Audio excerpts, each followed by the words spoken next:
अलहमदुलिल्ला अल Quran centre और इसकी इताद welfare trust जी है इस ते तावन नाल इत्थां आज इकबाल भाई के घर में असां एक कशीदाकारी सेंटर का इफ्तिताह कर रहे हैं और इस कशीदाकारी सेंटर में वैसे तो तुसां आम अगर सिर्फ सिलाई सीखनी है वो सिलाई के घरों के बैठ के भी बच्चियां भैणां एक दूसरे को सीख के आंदियां ने, लेकिन ये जड़ा अल कुरान सेंटर और ताज वेलफेयर ट्रस्ट के तावन नाल असां जिस जगह कशीदाकारी सेंटर का इफ्तिताह करते हैं अलहमदुलिल्ला ये इसका चौथा कशीदाकारी सेंटर है।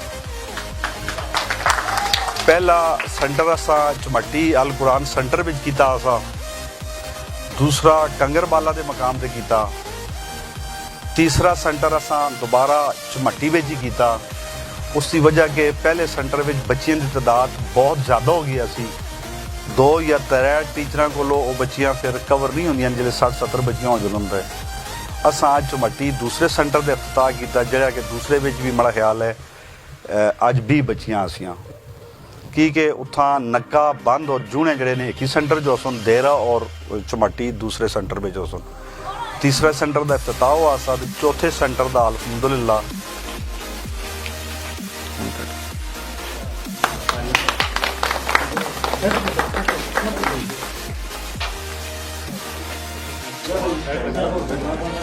साथी कर रहे हैं। लेकिन असते सेंटर का थोड़ा जा मुख्तलिफ इस तरह होंदा कि अल कुरान सेंटर जड़ा ये एक टेक्निकल बोर्ड के नाल रिलेटेड है। रिलेटेड का मतलब ये है कि जिहड़ियां बच्चियां इत्थां कशीदाकारी सिखसन उन्हें बकायदा एक जिस तरह तुसां बोर्ड की तरफों मैट्रिक की सनद कहते हो, वो एक तुसां कोल प्रूफ होंदा मैट्रिक की है। ये घर में तो तुसां पढ़ के बड़ा ख्याल है मैट्रिक को भी ज़्यादा पढ़ के उन्होंने इम्तिहान ना दो तो मैट्रिक की सनद नहीं मिलती ना। लेकिन इसका खास फायदा यह है कि इत्थां तुसां एक सर्टिफिकेट और सनद दी जुलसी जिहड़ी कि गौरमेंट की तस्दीक शुदा सनद हो सी बच्चियां को, वो बच्चियां के जिले सनद मिल जुलसी वो सनद बच्चियां दे मुख्तलिफ काम आ के आती है कि ये जो दौर जुलदा लगे था ये बड़ा एक टेक्निकल दौर है। मतलब जब तक इस कोई टेक्निकल तालीम ना हो सीधी सीधी तुसां अगर MA भी कर गए तो तुम्हारा ख्याल उसकी कोई वक़्त नहीं है। ये अगर बच्चियां इत्थां टेक्निकल के लिहाज नाल अपना कोर्स मुकम्मल करके तालीम हासिल करके आंदियां ने, सनद उन्हें मिल जुलती है, उस सनद की कसा जाए भी गौरमेंट जॉब है उस भी वो सनद कम आ के आती है और वैसे भी उसको एक प्रूफ हो सी कि एक सनद है। वैसे अगर सिर्फ सिलाई सीखनी हो तो सिलाई तो मेरा ख्याल घर एक बच्ची है वो 10 बच्चियां बुला के सिलाई सिखा छोड़ती उसको, लेकिन उस सनद तो महरूम हो सी।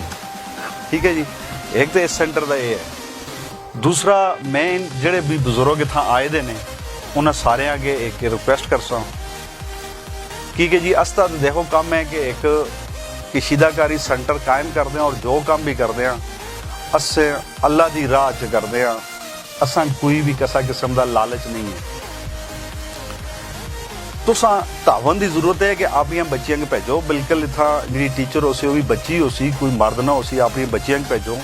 बच्चियां इतना कशीदाकारी सिलाई कढ़ाई ये सीखन तो बाद वो एक सनद हासिल करन और ताकि अपना जी बच्चियां गरीब हैं अगर वो बच्चियां चाहन के असा ये सीखने तो बाद कोई अपना काम करना चाहदियाँ तो अस्ती इताद वेलफेयर ट्रस्ट जी गरीब यतीम और नादार बच्चियां ने उन्होंने को 50,000 रुपए तक loan they C as a कर्जा। अगर वो अपना कोई काम करना चाहें कोशिश कर सा कि उन्होंने बच्चियां को कसा फैक्ट्री नाल भी लावा और फैक्ट्री को कोई कपड़े या कोई चीज़ कह के उन्हें बच्चियां को देवा, वो बच्चियां घर के सिलाई करन और मुड़ के उस फैक्ट्री च देखन उन्होंने आमदन हो।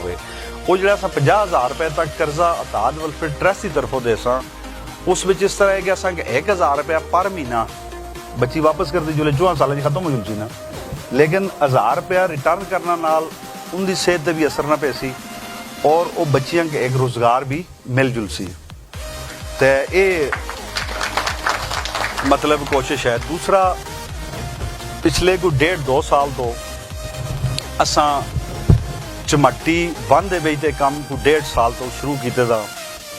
असदा तरीकाकार ये है कि यतीम और बेवा की जिसकी मदद करते हैं वो इस तरह करते हैं कि एक औरत है, बेवा है, या उसके बच्चे की उम्र जी बेवा 18 साल तो कम है, असा हर महीने उसको कुछ वजीफा देने हैं। असा कबीले तक तकरीबन दे रहे हैं। कबीले तो अगे जिस तरह असा एंबूलेंस से इफ्तिताह किया, अगर तुसां जो कोई भरा होया तो मैं उसले भी ये गल दसी असी इत्थों भी अगर कोई इस तरह की है बेवा जिसके बच्चे की उम्र 18 साल तो कम है, वो अपने वाइस चेयरमैन अख्तर साहब ने इन्हों को अपना नाम लिखा लो, ये उसकी देखसन वेरीफिकेशन करसन वाकई इस बच्चे की उम्र 18 साल तो कम है और ये बेवा हकदार है। असा उसको हर महीने जोड़ा भी हो करता बाकी लोगों को देने वो वजीफा इंशाल्लाह हर महीने देसा। ठीक है जी। और फिर याद दुआ वो आदमी जेड़े बुजुर्ग 50-55 साल तो ज़्यादा हो गए, मियाँ बीवी है ने, उन्होंने सिर्फ बच्चियां ही असियां शादी करके चाह दी है, उन्होंने भी असा हर महीने वजीफा देने इसी तरह कि उन्हें बच्चियां अगर शादी करके चाहती एक आदमी उम्र 55 साल को लंघ गई है, फिर वो नौकरी करने के काबिल नहीं है, तो वजीफा तो बहरहाल इतना ही होता जो गुजारा ही होता, लेकिन असा उसको फिर भी हर महीने याद जरूर करते हैं, कोई ना कोई देने हैं। मतलब ये दो चीज़ां तुसां दस सुनिया। अगर कोई इस तरह का है तो जरूर मतलब इतना अगर थाथी तो अलावा भी ग्रां के भरा आए दे ने, नमशेर आया, नेचा या बेरी है, वो भी अपना नाम लिखा करते हैं। तीसरी चीज़ ये है कि तकरीबन थाथी तो नहीं कोई 3-4 बच्चियां की शादी का जायज़ इस इलाके दे चुके हैं, वो भी इसका ट्रस्ट का तरीकाकार है। जी, अर्जेंट न्यूज़ टीवी के साथ मैं हूँ आपका मेज़बान उबैद रहमान सुलेमानी। नाजरीन, कंगरबाला और इसी तरह चमट्टी थाथी अहमद खान के मकाम पर हुनर घर का इफ्तिताह किया गया। हमारे साथ मौजूद हैं चेयरमैन इत्तेहाद वेलफेयर ट्रस्ट सूबेदार रिटायर्ड जमशेद तनोली साहब और दीगर मुअज़्ज़िज़ीन इलाका हमारे साथ मौजूद हैं। आइए बात करते हैं सूबेदार जमशेद साहब से कि उन्होंने अभी तक कितने हुनर घरों का क़याम कर दिया और कितनी तादाद उनके पास ख़वातीन की होगी जो हुनर घर से सिलाई कढ़ाई का काम सीख रही है। इस वक्त हम आज भी थाथी अहमद ख़ान के मकाम पर हैं और ये चौथे सेंटर का इफ्तिताह किया है। इससे पहले हमारे 2 सेंटर चल रहे थे, तीसरे का इफ्तिताह थोड़ी देर पहले किया, तो उन तीनों में बच्चियों की तादाद तकरीबन 112 या 13 के लगभग है तीनों सेंटरों में। तो चौथा सेंटर ये आज खोला है, इसमें भी इंशाल्लाह देखते हैं कि कितनी तादाद होगी, लेकिन ये है कि अब मज़ीद इंशाल्लाह प्रोग्राम है आगे मज़ीद सेंटर खोलें। अच्छा जमशेद साहब, ये बताइएगा कि आपका ये जो हुनर घर है इसमें ख़वातीन से, लड़कियों से कोई फ़ीस वगैरह भी वसूल की जाती है या फ्री ऑफ कास्ट ये सारा कुछ चल रहा है? नहीं जी, इस वक्त तक तो फ्री ऑफ कास्ट चल रहा है। उसमें पहला जो हमारा सेंटर था अल कुरान सेंटर, जिसमें पहले इफ्तिताह किया था, उसमें बच्चियों से शुरू में एडमिशन फ़ीस ली थी 250-300 रुपया, लेकिन बाद में जितने सेंटर हैं उनसे ये एडमिशन फ़ीस भी नहीं लेगी, क्योंकि उसमें मैंने फिर ये बता दिया था कि जो इनकी एडमिशन फ़ीस बनती है वो हम इत्तेहाद वेलफेयर ट्रस्ट अपनी तरफ से पे कर देगी, किसी बच्चे से कोई पैसे नहीं देने। अच्छा, आपके जहन में ये ख्याल कैसे आया? ये तो एक बहुत ही पसमानदा इलाका था और आपने स्पेशली ख़वातीन के लिए बहुत बैकवर्ड एरिया है, तो आपके जहन में ये ख्याल कैसे आया कि आपने हुनर घर का क्या मामला? वो इस तरह था जी कि जब तक मैं अल्हम्दुलिल्लाह आर्मी में था तो उस वक्त तक मैं लोगों की अपने इलाके की खिदमत करता रहा आर्मी में रह के। जब मैं रिटायर्ड हो गया हूँ तो फिर मेरे जहन में ख्याल आया कि अब मैं अपने इलाके की खिदमत कैसे करूँ। तो उसमें मुझे 2-3 चीज़ें मेरे जहन में सवालात उठे कि इस तरह अपने इलाके की खिदमत हो सकती है। पहला तो ये था कि इस इलाके में कोई एम्बुलेंस नहीं थी। मैंने एक इत्तेहाद वेलफेयर ट्रस्ट के नाम से पहली ट्रस्ट जो इस इलाके की पहली ट्रस्ट थी बनी थी, एम्बुलेंस थी। फिर मेरे जहन में ख्याल आया कि अब बच्चियों के लिए भी कुछ किया जाए। ये बच्चियाँ जो हैं ताकि कोई अपना टेक्निकल हुनर सीखें, और इसमें कई बच्चियाँ तो ऐसी होंगी जो हुनर सीख के सिर्फ अपने घर तक महदूद रहेंगी, और कई बच्चियाँ ऐसी होंगी कि ये हुनर सीख कर हो सकता उनका आगे घर चलाने का या रोज़ी का ज़रिया बन जाए। तो मैंने यही सोचा कि ये अगर ये 3 बच्चियाँ अगर इसमें सीख के अपनी रोज़ी का ज़रिया बनती हैं تو جو ہم اتحاد ویلفیئر ٹرسٹ آرمی نیوز کو کچھ پیسے عطیہ کے طور پہ دیتے ہیں، ان سے تو ان کا کچھ نہیں بنتا۔ اگر یہ ہنر گھر قیام عمل میں لایا جائے تو اس سے بچیاں سیکھ کے اگر اس کو اتحاد ویلفیئر ٹرسٹ کچھ لون دیتی ہے، اپنا وہ کام شروع کرتی ہیں، اپنے پاؤں پہ کھڑی ہو جائیں گی اور اپنا روزگار خود کمانے لگ جائیں گی۔ یعنی کہ بہتر یہ ہے کہ ان کو کچھ دینے سے بہتر زیادہ یہ ہے کہ ان کو سکھا کے اس مقام تک لے جائیں گے وہ کسی کی محتاج نہ رہیں۔ ٹھیک ہے۔ تو جمشید صاحب، میرا آخری سوال آپ سے یہ ہے کہ بہت ساری ایمبولینس سروسز علاقہ تناول میں کام کر رہی ہیں اور کئی کمپلین کی وجہ سے ختم بھی ہو گئی ہیں اور کئی نئی بھی آ رہی ہیں، لیکن آپ بھی ایمبولینس ایسی دیکھی گئی ہے جس کی کوئی کمپلین ابھی تک موصول نہیں ہوئی اور شکایات کا کوئی موقع نہیں ملا، اس کی کیا خاص وجہ ہے؟ جی، اس میں خاص طور پہ ایک چیز تو یہ ہے، اس پہ جو لڑکا ایمبولینس چلا رہا ہے وہ میرا سمجھیں چھوٹا بھائی ہے آصف۔ ایک تو اس کی بھی یہ ہے کہ اس کو یہ کہا ہوا کہ دن رات اگر کوئی بھی 24 گھنٹے میں بھی فون کرتا ہے تو آپ نے یہ نہیں دیکھنا دن ہے رات ہے، آپ نے چلنا ہے۔ دوسری سب سے اہم چیز یہ ہے کہ جس دن ایمبولینس چلی تھی اس دن میں نے کہا تھا کہ چمٹی جونیا دیرہ یہاں سے یا تھاتھی سے لے کے مانسیرا یا واپسی تک ٹوٹل پیٹرول کے چارجز ہم کرتے ہیں 500 روپے۔ یہ آپ لوگوں سب کو بھی پتہ ہوگا، ٹوٹل 500 روپے اس کے آنے جانے کے۔ اگر ہاں وہاں پہ مریض داخل ہو جاتا ہے 2-4 گھنٹے سے زیادہ ٹائم لگ جاتا ہے، یہ واپس خالی آتا ہے تو پھر بھی 500 روپے ہی لی جاتے ہیں، کیونکہ یہ آ اور جا رہا ہے، سواری تو نہیں ہے۔ تو ایک تو علاقے کے لوگ اس لیے زیادہ خوش ہیں کہ ان پہ کوئی بوجھ نہیں پڑتا۔ اب جہاں پہ گاڑی 2000 روپے یا 2500 روپے آنے جانے کا لیتی ہے، اور پھر دوسری اہم چیز کہ جو ایمبولینس میں سہولت موجود ہے ان لوگوں کے لیے وہ عام گاڑیوں میں تو نہیں ہے۔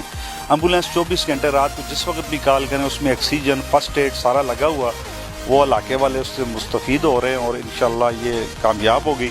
اور میں ابھی چمٹی 2 میں کھڑا ہوں، اگر اس علاقے کے لوگ مجھے کہتے ہیں کہ مجھے اس جگہ کے لیے علیحدہ گاڑی دے دیں تو میرے پاس ایک اور گاڑی بھی ہے، میں یہ بھی دے سکتا ہوں۔ اور اب میں منتھلی رجسٹر پہ دیکھتا رہتا ہوں کہ اس میں تھاتھی، احمد خان، چکڑبائیاں یا کھڑپیڑ کے بہت کم مریض ہوتے ہیں۔ یا تو ان لوگوں کو پتہ نہیں ہے کہ یہ لوگ فون کریں اور فوراً ایمبولینس آ جائے، کم استعمال کرتے ہیں کیونکہ 5-7-8 مریض مہینے کے ہوتے ہیں۔ تو اس طرح ہماری گاڑی بغیر کسی چارجز کے، اس میں ڈیڈ باڈی مکمل فری ہے۔ اگر کسی کو کوئی فوتگی ہو جاتی ہے، مانسیرا لے کے جانی پوسٹ ماسٹر کے لیے ایبٹ آباد یا واپس آنی ہے، اس کے لیے کوئی پیسہ نہیں ہوتا، مکمل فری ہے۔ اگر اس کے علاوہ کوئی ایکسیڈنٹ روڈ پہ ایسا ہو جاتا ہے، ایمبولینس کو کال کرتا ہے ایمرجنسی کی صورت میں، اس کے بالکل کوئی ایک چارجز بھی نہیں ہے۔ اس کا جو فیول کے بھی چارجز ہوتے ہیں وہ میں خود اپنی جیب سے منتھ کے آخر میں پے کرتا ہوں۔ تو یہ ایمبولینس اس لیے کامیاب ہے کہ اس میں کوئی فالتو چیزیں نہیں ہیں، ڈرائیور کی کمیشن نہیں ہے، ڈرائیور کی پے اپنے جیب سے دیتے ہیں، تیل چینج انجن آئل جو بھی اس میں خرابی ہو وہ جیب سے دیتے ہیں۔ تو ٹوٹل آپ دیکھ لیں گے یہاں چمٹی سے لے کے مانسیر اور واپس چمٹی تک 40 کلومیٹر راستہ بنتا ہے، اس میں 500 روپے چارجز ہوتے ہیں۔ دو ناظرین ہمارے ساتھ موجود تھے، صوبیدار ریٹائرڈ جمشید تنولی صاحب، اور آپ کو یہ بتاتے چلیں کہ ہنر گھر اس وقت تک چمٹی 1 اور 2 میں 4 ہنر گھر کا قیام کیا جا چکا ہے، جو کہ القرآن اسلامک سینٹر پروفیسر نثار احمد سلیمانی اور چیئرمین اتحاد welfare trust صوبیدار retired Jamshed Tanoli صاحب کے تعاون سے چل رہی ہے۔ اور انہوں نے یہ بھی کہا ہے کہ اگر اس علاقے کو ایمبولینس سروس کی ضرورت پڑتی ہے تو انشاءاللہ میں ان کو وہ سہولت بھی فراہم کر دوں گا۔ جی